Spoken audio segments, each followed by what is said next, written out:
Les gars, comme vous avez vu dans le titre, aujourd'hui je vais vous expliquer étape par étape le processus par lequel je suis passé personnellement qui m'a permis d'avoir obtenu ma première Mercedes à mes 18 ans, que je me suis fait comme cadeau, on va dire cadeau d'anniversaire en avance, pour avoir atteint plus d'1 million de CA générés pour un de mes premiers rôles en termes de closer.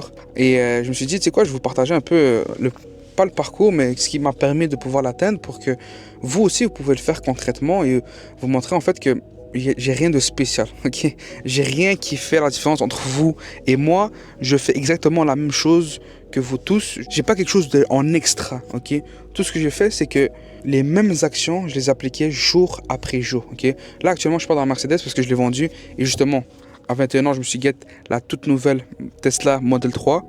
Franchement, elle est pas mal, je vais pas vous mentir. Mais bon, c'est pas trop mon kiff.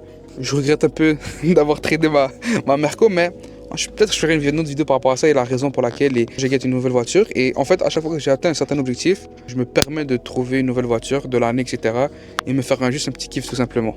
Mais revenons à nos moutons et vous expliquer ce qui s'est passé et comment j'ai réussi à faire ça à mes 18 ans pour que vous puissiez le reproduire de votre côté. Et c'était tout simple, c'est que quand j'ai commencé, moi j'ai commencé à 16 ans dans le monde de l'entrepreneuriat, j'ai commencé directement dans le monde du business digital. Comme tout le monde, j'ai commencé dans le dropshipping, j'ai fait 2-3 ventes, après ça j'ai arrêté. J'avais pas la patience pour ça honnêtement, mais c'était pas quelque chose que je voulais m'intéresser. Et je voyais qu'en fait tu mettais beaucoup trop de travail pour très peu de profit. Je me disais en fait, faut que je trouve une autre solution ou une autre sorte de stratégie qui pourrait faire en sorte que en fait, le même effort que je mets aujourd'hui puisse me générer beaucoup plus que juste du dropshipping où tu prends 20%, allez, même 30% si vraiment tu as un super bon produit, etc. Mais en tout cas, c'est à ce moment-là que j'ai découvert les Instagram Theme Page. Donc c'est pour ça que si vous voyez actuellement, j'ai une nouvelle page Instagram pour le market français justement où je fais que du contenu en français dessus. Et si vous remarquez, j'ai déjà presque... en fait, là, on a laissé les ads, donc ça compte pas vraiment. On a gagné plus de 200 followers, je pense, mais j'étais aux alentours des 800-900 followers. Et en fait, ces 800-900 followers, en fait, c'était des anciens followers de cette page-là. Je l'avais atteint jusqu'à 1500, mais j'ai perdu pas mal d'abonnés vu que j'étais plus actif depuis 2019 ou 2018, un truc comme ça. En fait, de ça, ça marchait super bien. J'ai généré genre 200 à 500 balles par mois. Et honnêtement, à 16 ans, c'est tout ce que tu as besoin pour bien vivre. Hein. Genre, je vivais super bien, je payais toutes mes affaires. Quand je sortais avec mes potes, je payais, etc. Quand je voulais un petit truc, je l'achetais, etc. Donc, j'avais pas besoin de grand chose et j'étais très heureux. Et c'est là où j'ai découvert en fait la puissance des business digitaux. En fait, tu peux générer des revenus alors que j'étais en classe. J'avais des clients qui rentraient. Je commençais à faire du setting sans savoir que c'était du setting parce que j'envoyais des messages à froid et j'essayais de closer des personnes en DM. J'étais complètement fou sur une offre de création de contenu. Donc, je créais les posts pour eux. Et dites-vous que j'ai lancé cette page-là avant même que les réels sur Instagram existent. Donc, les posts qu'on créait, fallait faire des hashtags, fallait faire du shout-out, fallait faire du follow pour follow. Donc, c'était des anciennes stratégies, etc. C'était assez drôle. Et c'était pas mal ça qui a fait en sorte que ça m'a débuté et vu mes premiers résultats. J'ai pas continué parce que, comme vous avez pu le comprendre, envoyer des messages à froid, c'est très chronophage, c'est très redondant et c'est super compliqué. Et surtout, faire en sorte que la personne puisse payer en DM alors que j'avais même pas en appel. Je savais même pas encore c'était quoi du closing ni du setting. Donc, moi, le mentor que j'avais à ce moment-là, c'est ça qui m'a appris. Donc, c'est ça que je faisais, tu vois, tout simplement. Mais en fait, c'était super compliqué. Et c'est là que j'ai découvert le SMMA. Mais en fait, le SMMA, j'avais essayé. Ça va, c'était pas si pire. Mais pendant ma quête d'avoir une bonne agence de marketing digital ou marketing social media marketing agency, le SMMA, c'est là où j'ai découvert le closing, ok? Et là, ça commençait à devenir de plus en plus intéressant parce qu'en fait, à l'époque, la promesse c'était quoi? Tu faisais des appels téléphoniques, tu prenais 10% d'une offre à 4000, 5000 balles et rebelote. Et en fait, à ce moment-là, ce que je comprenais pas et que je savais pas encore, c'est que le closing c'était encore quelque chose de nouveau dans le market. Pour vous dire, c'est que quand j'avais commencé à apprendre, les appels se faisaient via téléphone. Donc les appels de closing, tu prenais la carte de crédit de la personne via le téléphone et tu closais. Donc on est vraiment très très loin du trust recession qu'on est en train de vivre actuellement.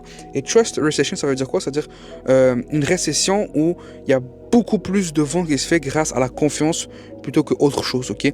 Donc maintenant, toutes les ventes sont faites grâce à la confiance que la personne a envers toi et non autre chose. Donc c'est pour ça que la création de contenu, le fait de bâtir une personal branding, etc., ça aide énormément. Mais en tout cas, à l'époque, c'était pas un problème le trust. Le trust, tu pouvais le construire au téléphone alors que maintenant, tu dois le construire en amont de ton appel avant même que la vente se fait. Anyway, on prenait les appels téléphoniques, etc.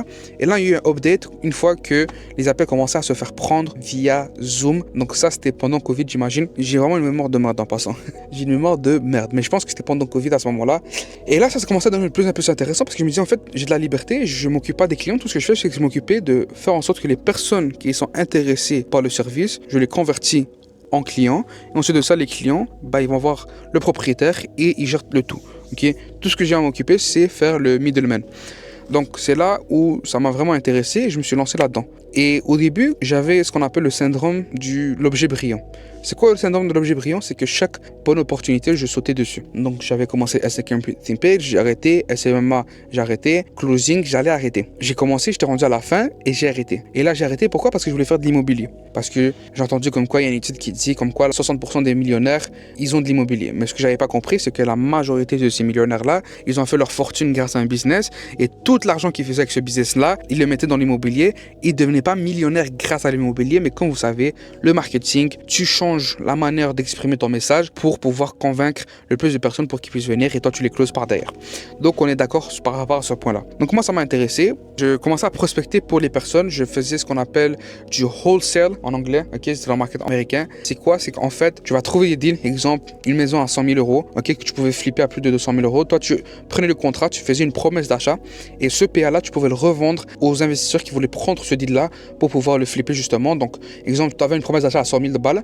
100 000 balles, toi tu le revendais par derrière à 110 000 balles. La différence de 10 000 balles, tu le reprenais dans tes poches. Je voulais commencer à faire ça. J'ai fait un deal et j'ai vu à quel point c'était galère. J'étais tellement stressé, c'était tellement anxiogène. Pourquoi? Parce que les gars, tu avais un deal, une propriété, tu avais une promesse d'achat acceptée, qui veut dire que si la clause était 14 jours après l'inspection, pour te donner du temps, t'acheter la propriété. Et il fallait que tu rajoutes une deuxième clause pour faire en sorte de pouvoir te protéger si jamais tu ne trouves pas d'investisseur, tu puisses reculer de ce deal-là. Donc, qu'est-ce qui s'est passé? C'est que moi, pour closer ces premiers deals-là, je ne mettais pas cette clause-là. Déjà, de un, parce que je ne savais pas, et de deux, parce que je voulais closer rapidement. Ok? Pourquoi? Parce que je voulais des résultats rapides. Moi, à ce moment-là, je n'ai pas encore compris le concept du fait de la résilience. Ok? Bâtir de la résilience pour être sûr qu'en fait, c'est sûr qu'il y a des up and down, etc.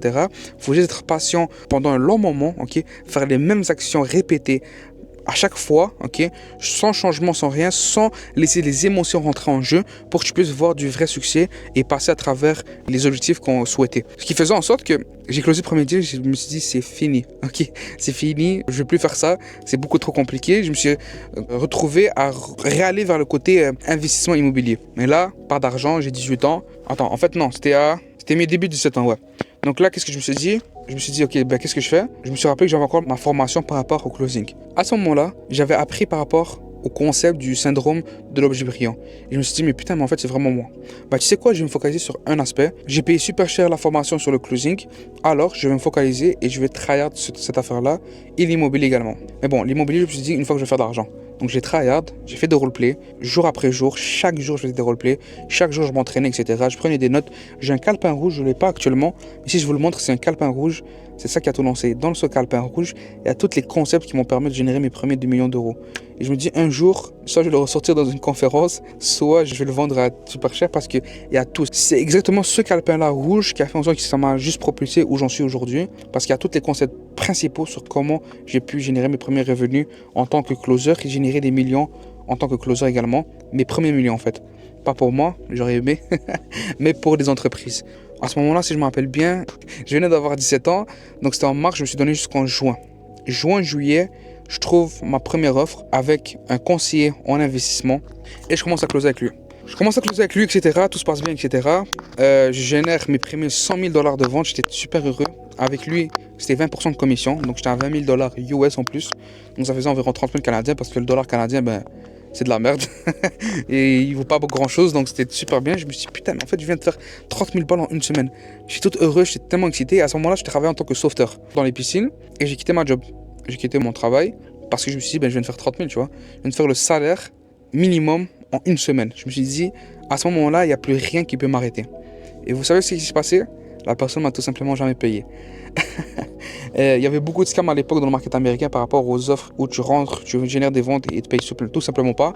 Si vous me demandez jusqu'au jour d'aujourd'hui pourquoi ils font ça, je trouve ça le concept le plus con possible. Parce que le mec t'a ramené $100 000 de vente en une semaine, tu le payes 20%. Il va te le ramener la semaine d'après. Okay? Disons même la semaine d'après, il est fatigué ou peu importe. Il va te ramener le mois prochain, tu vois. Tu payes juste 20%. Mais en tout cas, je sais pas ce qui s'est passé ou comment les personnes réfléchissent, mais ça m'a vraiment, ça m'a détruit le moral. Je pense que j'avais fait même une petite dépression, un truc du genre. Je ne peux rien savoir du closing, etc. Et là, j'ai juste continué. Je suis tombé sur quelques offres, etc. Là, je commençais à générer mes premiers revenus, mes très bons revenus sur quelques offres, des offres dans l'habitat, dans le photovoltaïque, des offres dans l'immobilier également. Et une des offres où je restais le plus longtemps, c'est notamment une offre immobilière. Et c'est là justement que j'ai atteint mon premier million d'euros de CA généré pour l'entreprise en tant que closer. Et c'est là que j'ai décidé de, tu sais quoi, je vais m'acheter une Merco pour me réfléchir. Pourquoi? Parce qu'à ce moment-là, c'est pendant Covid, je me rappelle encore comme c'était hier, les voitures coûtaient super cher. J'avais une voiture que j'avais, Toyota Matrix, je vais jamais l'oublier. Je l'avais quand je venais d'avoir mon permis, etc. J'étais super heureux, super content. La voiture ne m'a même pas duré 6 mois. Même pas 6 mois, elle a craché, elle voulait plus rien savoir, elle marchait plus. Donc j'avais trop la haine, donc pendant un autre 6 mois, j'avais juste tout simplement pas de voiture et je voulais me racheter une autre voiture. Et moi, à ce moment-là, je commençais à apprendre par rapport à l'investissement parce que je m'intéressais justement à l'investissement immobilier. Donc, je sais à quelle l'importance de ne pas avoir de grosses dépenses par rapport aux revenus que tu génères pour pouvoir notamment prendre ton argent, l'investir pour que tu puisses avoir un complément de revenus plutôt, d'argent qui rentre sans que tu travailles grâce à tes investissements. Donc, je savais l'importance par rapport à ça. Donc, je voulais juste m'acheter une petite voiture juste pour me débrouiller. Mais l'affaire, c'est quoi? C'est que les voitures, ici dans le market québécois, ils devenaient beaucoup trop chers. Okay? Une petite voiture de merde, ok, à la base, tu pouvais l'acheter pour $500, $1000. Bah, maintenant, elle valait 3000, 4000, tu vois. Donc, je me suis dit, mais rendu à ce point-là, là, cet argent-là que je vais acheter une petite voiture de merde, je le mets en down payment et je peux payer une voiture, une très bonne voiture, tu vois. Et à ce moment-là, quand je devais me faire payer les 30 000 balles, j'avais justement comme objectif de m'acheter une Merco. Donc, la Merco, elle est restée dans ma tête. Et je me suis dit, tu sais quoi, je viens de faire mon premier million. Vous connaissez les pourcentages d'un closer. Je fais des très bons revenus. Fuck it. Let's go. Et c'est là que je suis allé concessionnaire. Je vous dis simplement, c'est simple. Je voulais cette voiture, je l'ai testée, je l'ai aimée. Je suis revenu une semaine après, je pense. Je me dis, c'est bon, je l'achète. That's it. Je suis venu, je crois que j'avais besoin de mes parents pour pouvoir co-signer avec moi parce que j'étais trop jeune. J'avais même pas encore de crédit à ce moment-là. Parce qu'ici, dans le market québécois, pour ceux qui me regardent qui sont en France, on a un système de crédit qu'on appelle ça, qui fait en sorte que tu dois avoir un bon taux de crédit pour pouvoir passer au financement et pouvoir l'acheter. Finalement, j'avais même pas besoin de mes parents tellement que j'avais un bon dossier. Et c'est ce qui fait en sorte que par derrière, j'ai pu avoir ma première Merco à 18 ans. Et en fait, l'avantage, c'est quoi? C'est que cette Merco-là, c'est ce qui m'a motivé encore plus générer des ventes parce que je ne voulais pas être serré à la fin du mois. La Merco ne me coûtait pas 2000 balles par mois. C'était pas une AMG ni rien, tu vois. Mais c'était quand même un paiement. Je payais au total 1500 par mois à chaque fois pour l'avoir. Donc, je devais générer des bons revenus. C'était une bonne source de motivation et ça m'a appris beaucoup de leçons également. Ça m'a appris la leçon par rapport à les gens, l'apparence compte énormément. Parce que quand j'allais dans des rendez-vous, dans des événements, etc., quand je venais en tant que piéton ou je venais avec un ami, c'était pas la même chose que quand je venais avec ma propre Merco, tu vois. Tu crées des conversations beaucoup plus facilement parce que les gens se disent, attends, mais t'as quel âge? T'as 18 ans, putain, mais à 18 ans, t'as déjà une Merco, comment tu fais? Ça crée des conversations, ça permet de créer des bons contacts, des bons réseaux. Aussi, il y a des personnes qui vont être curieux, qui vont vouloir profiter de toi. Tu vas commencer à voir la différence. Vu que j'étais closer, c'était parfait. Donc justement, une des compétences que j'ai appris grâce au closing, c'est l'analyse d'humain. Okay? Analyser un humain, sa personnalité, sa manière de faire, etc. Donc j'ai vite pu voir la différence entre vraiment un mec qui est intéressé, qui veut avancer et qui en fait veut avoir des conseils, mais avec une bienveillance, tu vois. Je dis pas que tu vas jamais demander de conseils à des personnes qui sont un peu plus loin que toi, mais tu vois la différence entre ces mecs-là et ceux qui veulent profiter de toi et de ce que tu as et les contacts que tu as et en fait tout ce que tu as bâti jusqu'à date. Un autre conseil que j'ai appris, c'est qu'il faut vraiment fixer un seul truc, l'exécuter et that's it. Tu te focalises pas sur d'autres choses. Un seul complément, un seul revenu, une seule compétence, tu te focalises pendant un bon moment et les résultats viendront avec le temps en ayant de la patience. Tu dois passer par tellement d'épreuves, tellement de complications, hors le fait d'apprendre la compétence que tes 3000 à 5000 balles en 3 mois, c'est presque impossible. C'est les revenus les plus compliqués que j'ai générés dans ma vie. Et une fois que tu les génères, ça t'écarte la vision, ça t'écarte tout un écran de brouillard que tu as devant toi par rapport à toutes les opportunités que tu peux aller atteindre grâce à cette compétence-là. Et grâce au closing, c'est ce qui m'a permis d'ouvrir d'autres portes, notamment dans le management, dans le recrutement.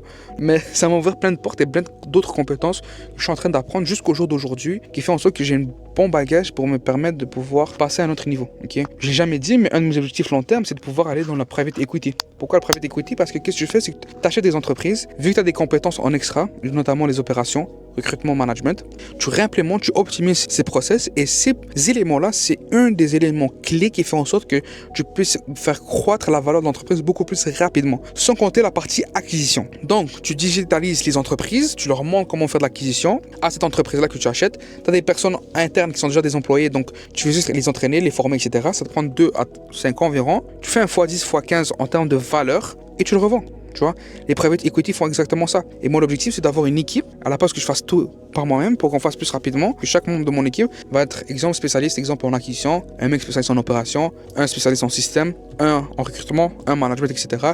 Et à chaque entreprise que je vais acheter, chacun s'occupe de ces volets-là. Il y a des formations, il y a des process, des SOPs qu'il réimplémente dans l'entreprise. On lui fait prendre la valeur. On s'assure que tous les systèmes sont mis en place.